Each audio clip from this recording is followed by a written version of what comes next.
Drawing a sprite.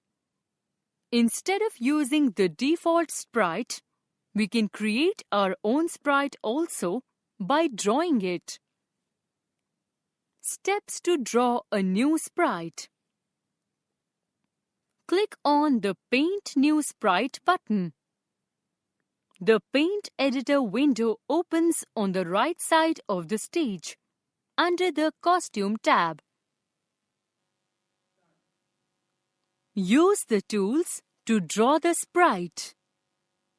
The new sprite will get added to the stage and to the sprite list. Moving sprite. The sprite can be moved or can be turned around through different angles by using the blocks in the Motion Block category. Steps to move a sprite. Click on the Motion Block category in the script pane.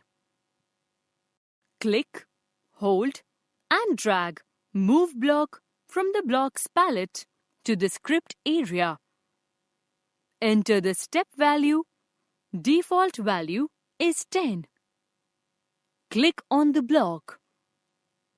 The sprite will move specified number of steps. Duplicate a sprite. Steps to duplicate a sprite. Click on the Duplicate button on the toolbar. Click on the sprite for which you want to create a duplicate. This will create a duplicate copy of it.